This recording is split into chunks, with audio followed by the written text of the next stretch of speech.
Hello, and welcome to the Post Meridian Radio Players Podcast. This is Nick Scratch, currently aboard a ship crossing the ocean, headed, I hope, for my home in Boston, where I can finally put this ridiculous adventure behind me. Honestly, when they asked me to host this podcast, I thought it would be just a few quick intros here and there, give the backstory of the recorded show, and boom, done. But somehow I managed to get myself involved in some crazy plot involving mysterious ladies in castles, enormous dragons, and some kind of Scotland Yard sergeant who's been searching for me. What a strange podcast this has been. But let's see what's in the PMRP vault this week. Oh, good. It's the second part of the Redshift adventure, HAVOC Over Hollowood. In the first part, Redshift decided to treat his crew to a vacation to the fabled planet of Hollowood, where all the biggest hologram shows are filmed. During a very boring studio tour, Lumpy escapes and finds the set of his favorite show, Jetpack Jones, currently under siege from angry fans. These fans are so angry that the show dared to change the voice of one of the characters that they're threatening to kill Jetpack Jones himself. It's up to Lumpy to write a new episode that will satisfy those same fans and save his favorite Hollow hero. Here now is the second part of HAVOC Over Hollowood.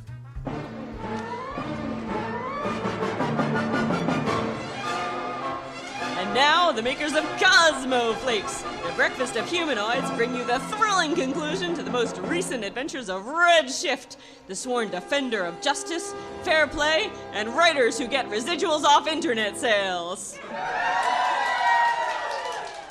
The story so far: Redshift and his crew on vacation in Hollowood have taken it upon themselves to help Lumpy's favorite Hollow star, Jetpack Jones. That's Arthur Kognowski.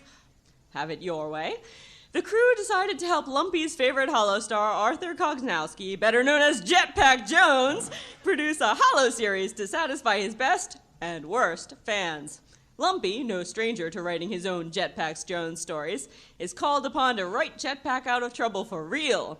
But with time running out, Lumpy's not sure if he can finish the fic and fulfill the full fantasy of the fickle fan base. What she said. Guys, I'm afraid I can't do this. There's only a few hours left until this episode is supposed to air. I've only got a rough draft, and it's not working. Well, let me take a look at it, Lumpy. I'm sure I can help. Promise you won't make fun of it? I promise. Just hand over the electronic notepad and let me take a look. And so, with her newspaper experience and keen eye for detail, Penny Parker takes a critical, yet kind, first look at Lumpy's rough draft. Lumpy? There's this key on your electronic notepad called Caps Lock. And a few minutes later, our favorite girl reporter has finished her assessment. All right, Lumpy, I've made some corrections, cleaned up your grammar, and made sure you didn't use any words that could get us in Dutch with the network. Well, you didn't have to do all that, Penny. A do-gooder always makes sure to keep it clean. But what did you think of the story? I'm going to be as polite and diplomatic as possible, Lumpy. I think what you've got here from a story standpoint is good to go, mostly. Good to go, mostly? Hey, that doesn't sound so bad. Oh, indeed not, Miss Parker. But just between you and me, why mostly? Frankly, Doc, there's just not enough time to actually fix the story, considering we're working under the most important deadline of our lives. In the words of my editor, Harvey Fairman, we'll go with what we've got. We'll go with what we've got. Say, that's pretty catchy. Mind if I use it? Sure, Red, but I don't think you'll run into many situations where you can use it. You'd be surprised. There is one worry I have, Lumpy, and it's a character issue. I wouldn't ask, but since there's only one female role, and I assume I'm playing her... You mean Miss Jasmine? Yep, that's your role. What about her? I'm worried that her character is, well, not very useful in this episode. Not very useful? Gee willikers, Penny, Miss Jasmine's very useful. She runs the Terminus Saloon, the last watering hole on the edge of the galaxy. Tell her, Jetpack. For frack's sake, Lumpy, that's my character's name. I'm just plain old Arthur Kognowski. Please, call me Arthur. Can you do that for me? Sure thing, Jetpack. Egads, it's mutated into a running gag.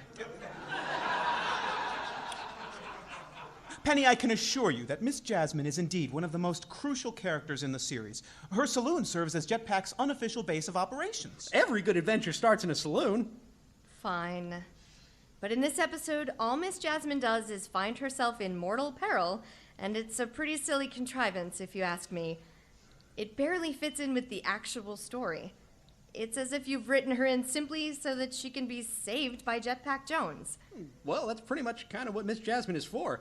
She finds herself in mortal peril and Jetpack saves her. Doesn't she ever get caught up in the intrigue? Doesn't she ever help Jetpack cut him off at the pass? Doesn't she ever round up the bad guys and save the day? No, she pretty much just finds herself in mortal peril and Jetpack has to save her. The hero must have someone to save. It's a staple of the adventure melodrama. A common device, really. We don't need a device, we need a character. Look, you've got Miss Jasmine tied to a rocket gantry while the villain monologues at her. How do you tie someone to a rocket gantry? It makes no sense. And you don't even give a reason for it. Sometimes evil needs no reason. Sometimes evil needs no reason. That's catchy, too. Mind if I use it? Oh, I don't mind, but you'll have to clear it with one of our lawyers. Will do. Take it from your story editor, Lumpy. Miss Jasmine is completely irrelevant to this story. We can remove her role entirely. I think I liked it better when we didn't have enough time to actually fix the story. That's all right, Lumpy. I think we can write Miss Parker in as a different character. What do you think? Maybe one of Jetpack's nemesis? That's it! She could play Femme Fatalia. Oh, now she's a villain. A perfect foil for Jetpack. A great source of vague sexual tension. And we haven't had an episode featuring Femme Fatalia in quite a long time. Well, that's because the last time we saw her, she was sinking headfirst into the lava pits of Magmar 4. Oh, yes, that's right. Henrietta was fired and they were writing her out. Who's Henrietta? Henrietta Nilkonk. She played Femme Fatalia from episodes 24 through 98. She was an excellent vamp. But a terrible negotiator when her contract was up. A shame, really. She went the same way as Tantuo the First is gone. Except with lava instead of a voice change. Sorry to hear about that. But if the role's available, I'll take it. Well, okay, you can be Femme Fatalia. But how does she get out of the lava pits? You're the writer, Lumpy. You get her out of the lava pits. Use your imagination. You can do whatever you want. You've got unlimited power over the entire Jetpack Jones-averse. Now is the time to tap that power. I think I can do this. Let's see. The only person to actually see Femme Fatalia fall into the pit was Jetpack. Maybe it was all just a dream. Oh, God, no. Nobody will believe that. That's terrible. Oh, man. Okay, they can't all be winners. That's all right, Lumpy. A little failure is to be expected in the creative process. Come on, folks, let's give the man room to think. Thanks, Red. Now, how about, it wasn't really Femme Fatalia who fell into the lava pits at all, but instead, her twin sister. Twin It's even sisters. worse. On the other hand, old chum, we don't have much time for more failure. Besides, Miss Jasmine's the one with the twin sister. She runs the saloon on the other edge of the galaxy. Keep trying, Lumpy. She was really a robot all along, and her indestructible titanium skeleton survived the lava, and she eventually pulled herself out of the pits and just spent the last 3 seasons reconstructing herself in secret? Getting somewhere, I guess. Well, it could work, huh? Assuming the rest of the robot systems were insulated and, say, that might scientifically and reasonably explain. Excuse me, I'm sorry. I really don't mean to barge in here like this unintroduced and all, but I think you're overlooking the simplest solution. Femme Fatalia has a clone, which was activated upon her death. It's easy, quick, and what the writers had intended if she ever were to come back. Wait just 1 second. One nurse, Major. Who are you? And how did you get in here? By the mighty Quigley Mountains, it's Henrietta Nilkonk. What an astounding coincidence. We were just talking about you. I know, my pointy ears were burning. I apologize for not announcing my presence earlier, but I'm so glad I found you, Arthur. I heard you were in trouble, and I knew you'd be hiding out here, where our first episodes were filmed. Is there anything I can do to help? Well, you won't believe it, but we were just considering resurrecting Femme Fatalia. Do you think you could reprise your role, or would it be too difficult to get back into the role so quickly? Oh, please, Jetpack.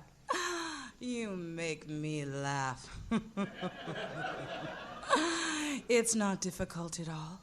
Femme Fatalia is notoriously easy. No, wait, I didn't mean to say that. Did I really say that? Oh, I said it. I'm sorry, but I've never been good at ad-libbing. That's all great, and our man Lumpy here has written a full script. Haven't you, Lumpy? I don't know, have I? Of course you have. We've got a full cast now. I'm playing Jetpack Jones, of course. What's the rest of your casting look like, Lumpy? Well, Red will be playing Black Hole Bart. He's a real baddie. It's the part I was never born to play. Doc, You're gonna be Tontuo. We've got the robot suit right here. I hope it fits. But in case I get stuck, please have a laser buzzsaw at the ready. And Penny was gonna be Miss Jasmine, but then we decided to write her out and use Femme Fatalia instead. But then Henrietta Nilconk turned up. Wow, Henrietta Nilconk. So she gets a part, and I guess that means Miss Jasmine is back in, so that's you, Penny. Imagine my glee. And whom do you play, Lumpy? I'm Marty Studebaker, lovable technician at large, but everybody calls me Pudgy. And what do you get to do? You'll see. Come on, gang. We've got this abandoned float stage, and Arthur's got access to the costume department. Let's put on a show. And so, after a quick rewrite and a costume change, the binary transfer unit begins to roll and shooting begins on Lumpy's episode of Jetpack Jones, Galactic Troubleshooter. Blast it, Tontuo! Blast it all to smithereens! I can't believe what Black Hole Bart has done to you! Don't worry, Jetpack turns to face him. I'm sure if I can get used to this orange glow, so can anyone. Gestures at the camera. You mustn't believe that! You're a turquoise model. Always have been, always will be. We'll find a way to change you back. Are you sure? Looks worried. According to my programming, this orange virus will completely shut me down for good if you try to remove it. Sits down. Oh, I'm supposed to sit down, aren't I? Oh, I see. How clever. Okay, I'll try here. Oh! I'm all right. Of course you'll be all right, Tontuo. We'll find Black Hole Bart and force him to hand over the antidote program. I won't let the orange virus win. We've got to save you! We've got to make a stand! Is it all right if I make my stand lying down? Fine with me. But wait, who's that approaching? She looks familiar. So, Jetpack, once more we meet. Femme Fatalia. Jetpack Jones. A little help here? You can't possibly be alive. The last time I saw you, you were sinking head first into the lava pits of Magmar 4. You saw correctly. It was no dream, and it wasn't my twin sister, and I wasn't an indestructible robot. I was, however, extremely clever, and cloned myself in case I ever were to die unexpectedly. That's right, Jetpack. You're looking at a clone. I've no time for clones. I must hunt down Black Hole Bart and save Tontuo! Forget the robot. Forget everything. Run away with me. We'd make a great team. You know that. And my implanted memory tells me that you loved me. Once. Yes, once. And it was a mistake, you hear me? A mistake! The howls of protest were so loud you could hear them all the way on the other side of the galaxy! I don't recall you protesting. This isn't about me anymore, don't you see? It's about robot service and maintenance! Tontuo is glowing orange! So? A cosmetic change. And speaking of cosmetic changes, wait till you see what I have done with my... He's glowing orange because a virus has shut down all his cooling fans! Let him burn, then. He's just a robot. We'll all be consumed in a torrent of flames! I'm already smoldering. Enough! Normally, I'd never strike a woman, but since you're a clone, High Kiba! Ow. Oh, Fatalia, I'd forgotten how beautiful you look when you're unconscious. I'm sorry I have to knock you out and jet away, but Tontuo's cooling system needs to be fixed. I have no choice, Fatalia. I've got fans to service. Jetpack away!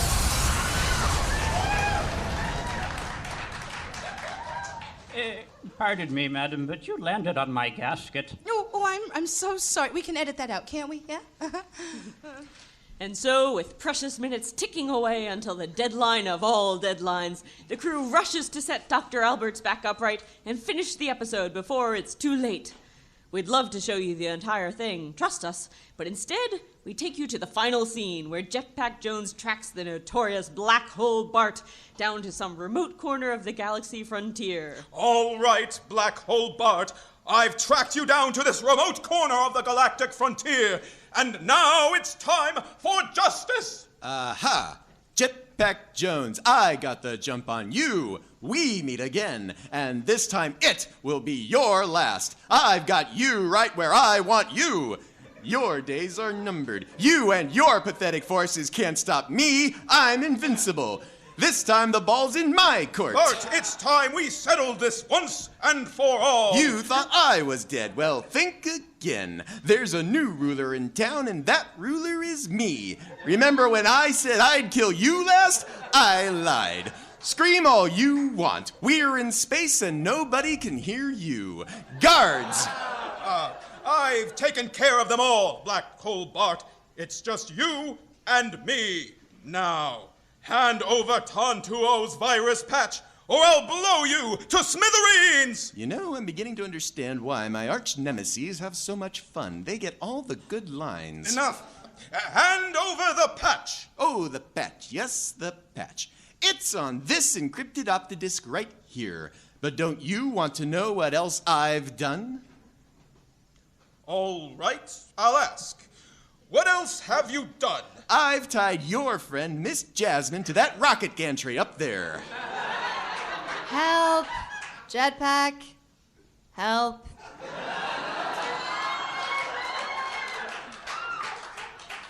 Sure, you could decrypt the patch and save your robot, but that rocket is set to blast off and take Miss Jasmine with it.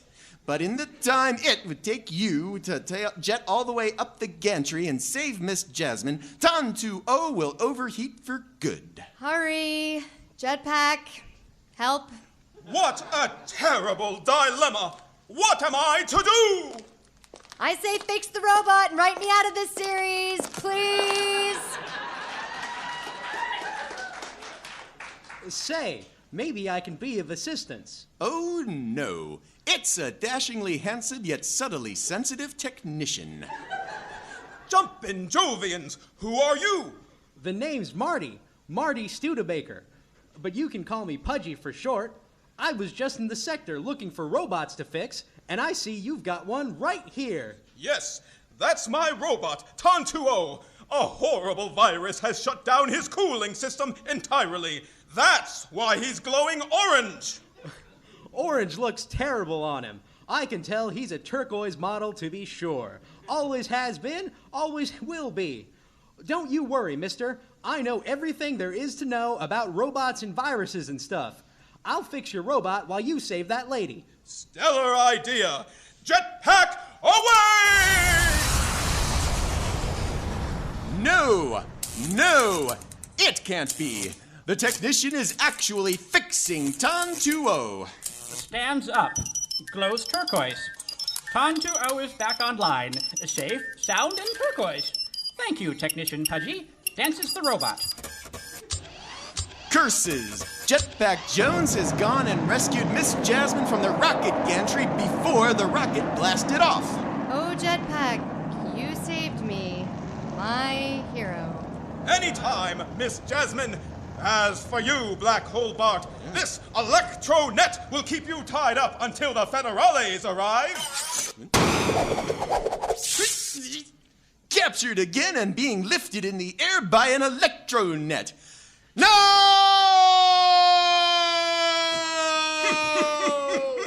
Captured, lifted, and hung from your own rocket gantry.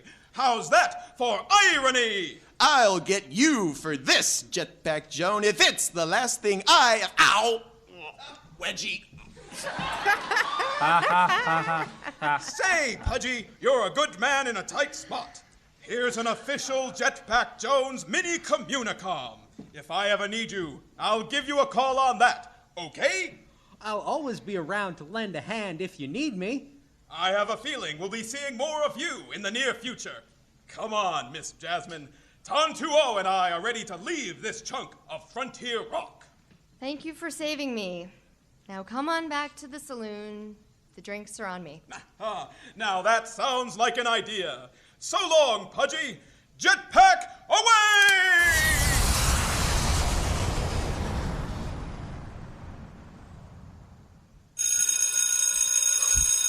Cut! That that's a wrap, everybody. Nice work, Lumpy. You did an incredible job as a first-timer. Now, how much time do we have left before the episode transmits? Roughly 43 minutes, Arthur, Mr. Kognowski. Thank you. That's more than enough time to edit the episode and have it ready for transmission. Dr. Alberts, come with me. You can help me in post-production. But I thought that editing a program takes forever. We'll never finish in time. Sure we will. We'll be using the Editron 350. You simply give it all the raw footage, and the Editron does the rest. In less than 15 minutes, we'll have ourselves a show. It's got to be around here somewhere. I think it's over here. Oh, yes, there it is. Oh, dash it to gravel. That's an Editron 150. By Agar, if this soundstage is so old that it only has a 150 model, we may be in for more trouble than I expected. Well, I'm sure that with a little technical finesse, it will function perfectly. And if that doesn't work, we can always smack it on the side with suitable force. That wouldn't help. The Editron 150 is the model that was recalled due to fatal continuity errors. We'll have to edit the show the old-fashioned way, by hand. How quickly can you sort through 5 billion columns of ones and zeros? Not fast enough. Let's take our chances with the Editron.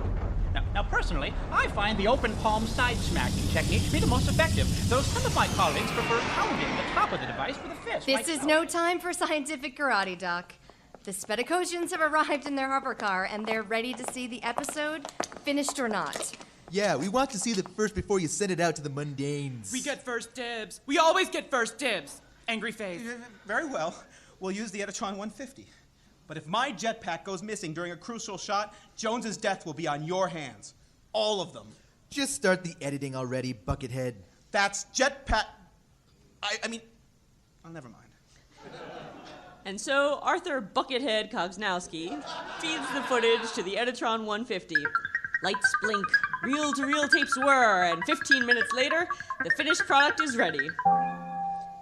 The files are burned onto an Optodisc and handed over to the ferocious fans for final approval. The Spedicosians eagerly view it and then prepare to pass their judgment. Well, Jetpack, we're ready to pass our judgment. Which is? We liked it.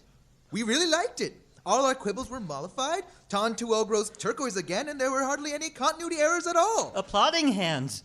I knew you'd come through, Lumpy. Oh, shucks. I'd like to think of this production as one big recipe, you know? Oh, we had a bunch of crazy ingredients and some written instructions on how to mix them all together, and this machine cooked it all up for us. Oh, beautiful metaphor. Roll eyes. So, just out of idle curiosity, is the final cut stored anywhere else besides this Optodisc? Sure. The Editron keeps a copy in its memory in case someone does something stupid, like drop it or atomize it or eat it. Yes, it's been done. And you haven't sent the show out yet? No. We have to run it through the Hollow Sensor program first. Excellent. In that case, stay right where you are. Oh, good heavens. Watch where you aim that flamethrower. You might hurt someone. That's the point. What's going on, Kaz? This isn't part of our mission. Chains and plans, Jit. Nin, erase the files in the Editron's memory. You got it. Confused face with a question mark over it.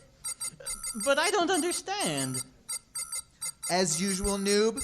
Nin, are those files erased yet? All set. Then that makes this Optodisc the most valuable piece of Jetpack Jones memorabilia in the galaxy. The single copy of Jetpack Jones' final adventure. Final adventure? Just what are you trying to imply here? Haven't you cretins figured it out yet? Yacht and I are... Going to steal the Optodisc and make a mint off illegally copying it. Lumpy's told me about fiends like you. You're hollow pirates. You're so vile you're hated by all the other Spedicosians, and that's saying something. It's not piracy, it's redistribution. For a profit. You may call it wherever you like, but I call it breaking galactic law. And to think the value of that Optodisc will go up exponentially if it truly is the final Jetpack Jones episode. But there's only one way to ensure that, and that's to... All right, so now you're all not cretins. Ready the flamethrower, Yacht. We're flaming Jetpack Jones for the last time. And for the last time, my name is Arthur Kognowski. Whatever. Can I keep his ashes, Kaj? They'll sell well on Krell's list. Sure, why not? Just be sure to include pictures of the charge aftermath of what's about to go down. Say goodbye to all of this, Jetpack. My name is Arthur! Oh!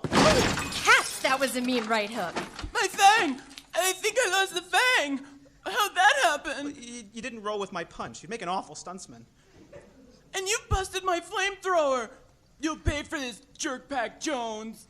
Never mind the flaming. Our atomoplast briefcase bomb will finish the job. I'll set it to explode in, 30 seconds.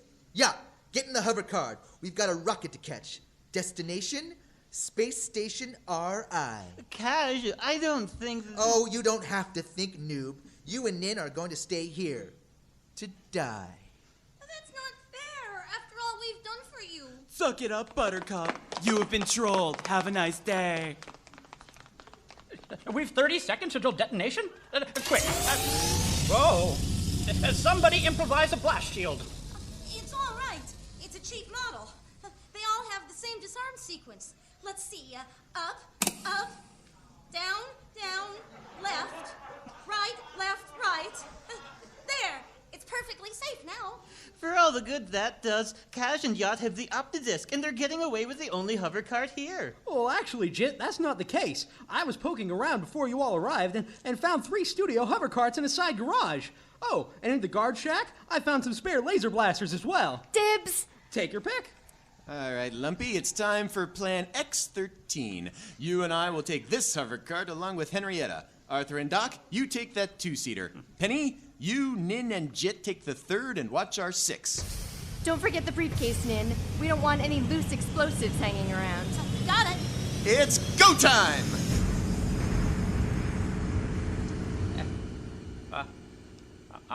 Arthur? We aren't moving. Is something wrong with the engine? No. We are the engine. Look down at your feet. Oh, why, there appear to be pedals in my seat well. Yep. The studio only gives motorized hover carts to tour guests and stars. Guards and technicians have to use pedal carts, just like this one. Oh, I don't believe it.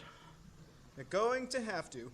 Start pedaling, Doc. We've got a lot of sky to cover.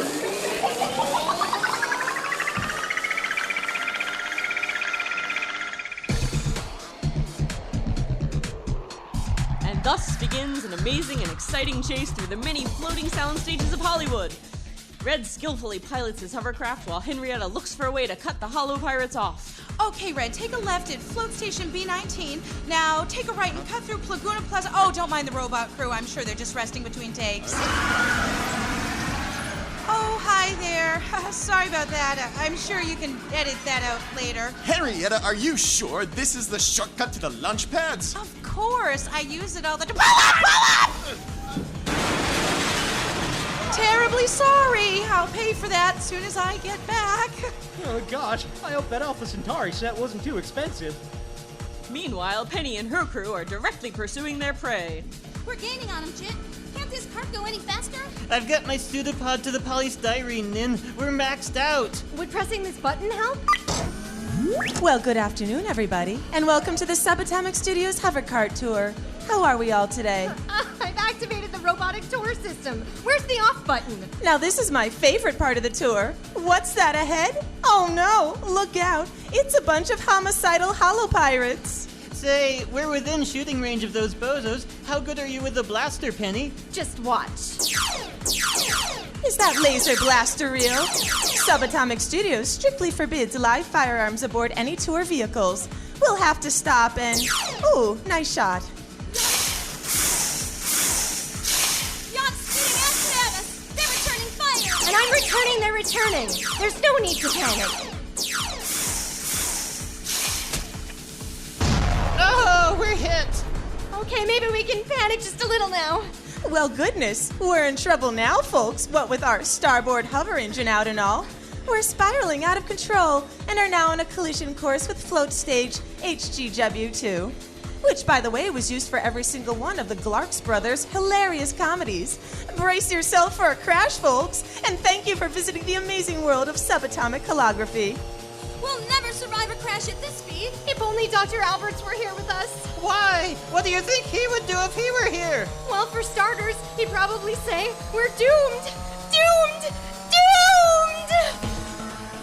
While three of our heroes plunge into a horrible looming fate, Dr. Alberts and Arthur are, well, pedaling. How far have we gone, Dr. Alberts? To the end of our own float stage, and I'm exhausted. Me too. We're of no use to a chase scene with this clunker. But I think I know how we can still help. The studio commissary is directly below us. Do you see it? We can float down there and alert security. That's the smartest idea I've heard yet. And say, we can also track the others on my Jeepers device. It'll be fun. And, is that an ice cream cart down there outside the commissary? Why, it certainly is, Dr. Alberts. I've enjoyed quite a few of their freeze-dried ice cream sandwiches during my union break. Oh, excellent. We'll have a treat while we watch the Jeepers. Say, do they have Neapolitan down there? No, the commissary is staffed entirely by Frigidarians. Ah. I wonder what that was. Sounded like a hover cart smashing into a float stage. But I could be wrong on that. Meanwhile, Red and his crew have become hopelessly lost. We're hopelessly lost. Yeah, we passed those Triffids 3 times now. And I haven't seen hide nor scale of the Spedicosians. They've gotten away. Wait, Red. Doc's got the Jeepers device. Perhaps he can find them. Excellent idea, Lumpy. I'll contact him on the wrist Chronomicon. Redshift calling Dr. Alberts. Are you there, Doc? Yes, hello. Yes, this is Dr. Albert Alberts on the Rish Communicom, speaking to you loud and clear. Loud, maybe, but not so clear. Are you speaking with your mouth full? Are you at the snack bar, Doc? Snack bar? Of course not. We're at the commissary. There's a difference. Our hover car encountered engine difficulties, so Arthur and I decided to track down some security guards. It seems, however, that the studios were evacuated after the initial Spedicosian attack. There's nobody left but us. Sounds grim, but I've seen grimmer. Doc, we've lost track of the Holopirates. Do you think you can locate them on the Jeepers device? Oh, I've already done so. Arthur and I have been watching them for the past 5 minutes now. It's very amusing. They've been fighting each other over who gets to hold the Optodisc. And I think Cadge has just swallowed it out of spite. Yes, he did. Listen carefully, Doc. This hover cart has a control uplink. If you connect us to the Jeepers device and set the Holopirates as our target, our automatic pilot will lead us to them. Oh, yes, I see what that is. How convenient. I'll activate it now. Tell him to enable collision detection. Oh, yeah, Doc. Make sure you've turned collision detection on. It's working! We're about to take down some pirates! Thanks, Doc. Redshift out. But what about Penny and the Spedicosians? Did they survive their crash into float stage HGW2? Whew. It's very fortunate that they're currently using float station HGW2 to film the Marshmallow Moon can visit the Pillow Planet. Well, that answers that question. Our cover craft looks no worse for the wear, and this briefcase full of explosive atomoplasts sustained no damage either. Look across the way. I think I see Arthur and Dr. Alberts at the studio commissary. And, oh crumbs, what's Doc eating this time? It looks like a freeze-dried ice cream sand, which is just what we need. I know how we can beat Cash and Yacht. Come on, let's get to the commissary. The three head for the commissary while Red, Lumpy, and Henrietta automatically pursue the Hollow Pirates. Ew, they're spitting acid, Red. But we've got blasters, Lumpy. Fire at will, or whatever that one's name is. Dr. Alberts to Redshift. Dr. Alberts to Redshift. Can you read me? Loud and clear, Doc, but I'm a little busy right now. What can you report? Miss Parker and the rest have joined up with us at the commissary, and we've devised a trap for the Hollow Pirates. Do you think you can lure them back here? Considering we're chasing them, we'll need a diversion to get them to turn around. Oh, leave it to me. Hey, Cash, what says I hear about your mom and Dale Liverstus? I wouldn't normally commend you for insulting somebody's mother, Lumpy, but great job. They're turning around, initiating manual override. And faster than you can say, they made it to the commentary. We've made it to the commissary. And just in time, too. Here come the Holopirates. All right, enough is enough. First we were going to flame you because that's a quick death. We were really going to be nice, you see? Then we were going to blow you up, which is also quick. But since you have the audacity to malign my mother's taste in writers, we're going to finish you off with acid. It'll be slow and painful. Yeah, start hawking. All right, Red, it's now or never. Snack on these, Hollow Pirates. Horst's freeze-dried ice cream sandwiches, my favorite. Oh, God. They're so delicious. I could eat these all day. Oh, who can think about exploiting a beloved Hollister's when there's tasty chocolate cookie on the outside?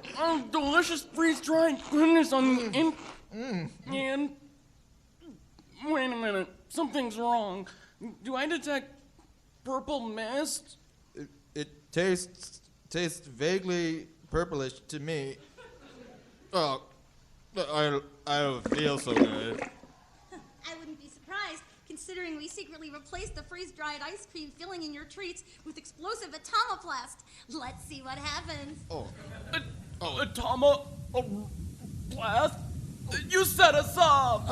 How could you? Apparently, it was pretty easy. Atomoplast looks and feels just like freeze-dried ice cream, doesn't it? But once that unstable explosive reaches the natural acids in your Spedicosian stomachs... Yarp!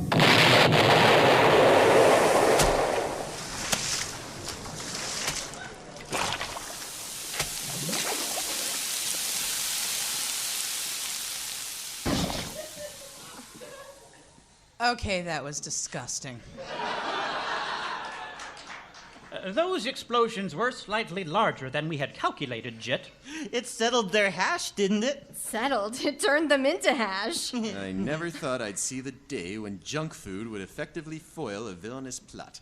But I've got to hand it to you guys. You've saved the Jetpack Jones show. Not entirely, Red. You see, I have just realized a massive oversight.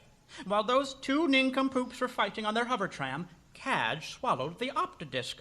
And since I don't see it in that pile of goo that once was our enemies, I'm afraid the last episode of Jetpack Jones has indeed been lost for all time. No! Not my magnum opus. I don't think I can take it. There, old chum. But it took so long to make it, and I'll never have that recipe again. Oh, no! Not to worry, friends. The episode was not destroyed. In fact, it's probably already been transmitted by now. It has? How so? You see, we're not real Spedicosians. We're chameleoids from Mimica 7. This is our true form. We're on an undercover mission from the Galactic Federation of Jetpack Jones Loyalists. The Loyalists? You mean the Jetties? Actually, we prefer to be called Jetters, if you don't mind. And as Jetters, we're sworn to uphold and defend the Jetpack Jones show through thick and thin. Oh, sure. We can criticize it, but we do so constructively.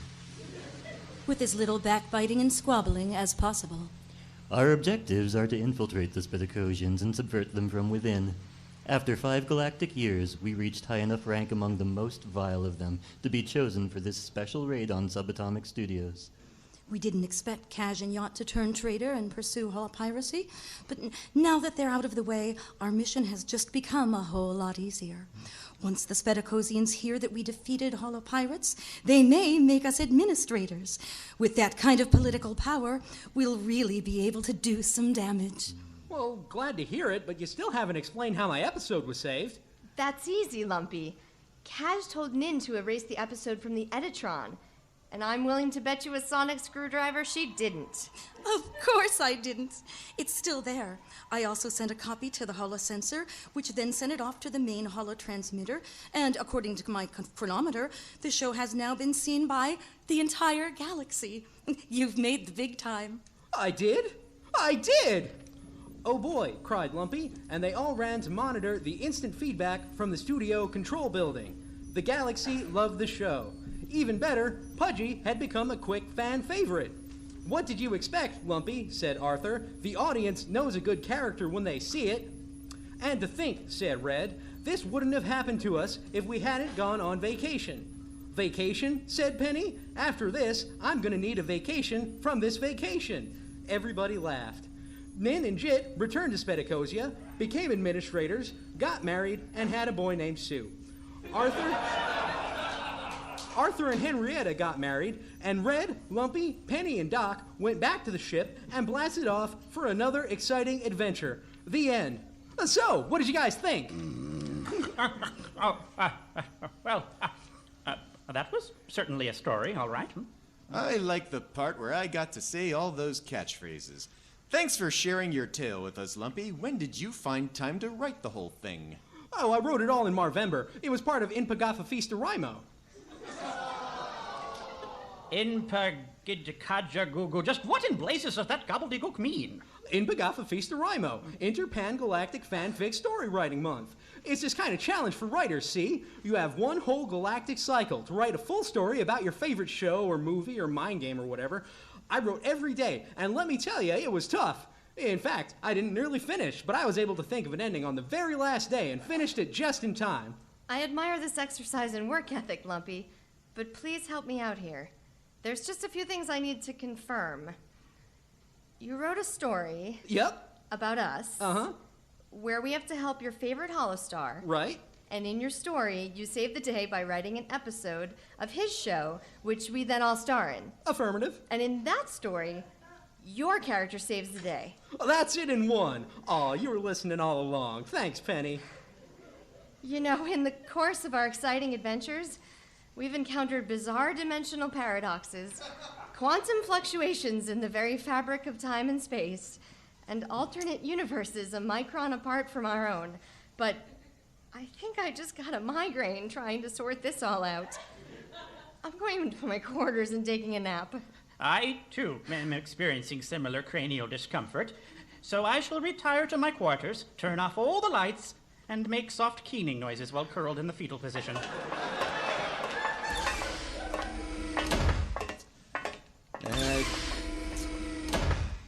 Don't worry about that reaction, Lumpy. They're earthlings. You know their primitive brains have a hard time understanding meta-narrative. For what it's worth, I thought your story was top-notch, old chum. number 1. You really think so? Aw, shucks. I'm already working on another one, you know. Oh, really? And what's that one about? It's a love story between you and Penny. On second thought, perhaps you'd better hang up that electronic notepad for a while. There's plenty of spacecraft maintenance that'll keep you busy for a long time. Will Lumpy hang up his electronic notepad, or will he once again take up a life of fanfic? Would Penny Parker really have had the patience to proofread such a ponderous piece? And why did Arthur and Henrietta get married anyway? It's probably best that these questions will not be answered in the next episode of Red Shift, where it's also a sure bet that nobody will say. Oh, funny, I don't remember writing any exciting chase music into the story. Nor Cake and grief counseling will be available at the conclusion of the tour. Thank you for visiting Subatomic Studios. And most hopefully not. Next year, cosplay.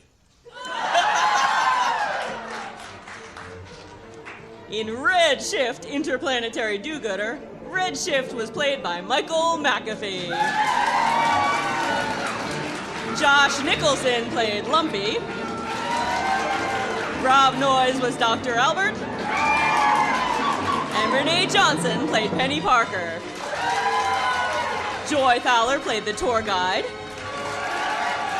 Michael Simon was Jet Arthur Koznowski. Juliet Fowler played Henrietta Nilkonk.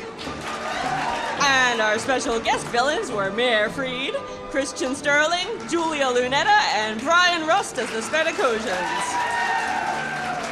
Red Shift was written by Rob Noyes, Pete Goodrich, Michael McAfee, and Brian Rust.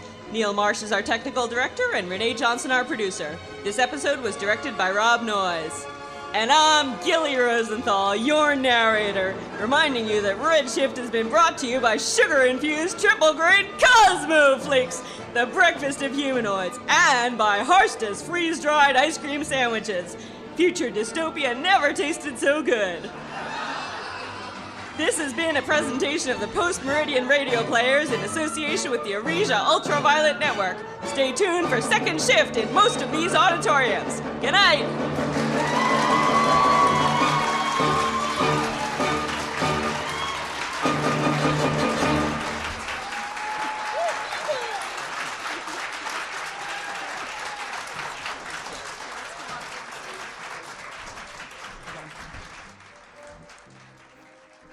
In 2 weeks, we travel to the second star on the right as we visit Neverland with our 2017 production of Peter Pan.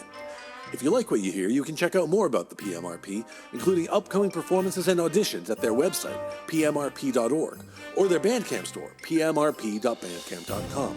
Please support this podcast by giving us a review or recommend it to your friends. Until next time, this is Nick Scratch, and I can see it! I can see the shore! Once I'm home, I promise you, I'll catch you around the dial.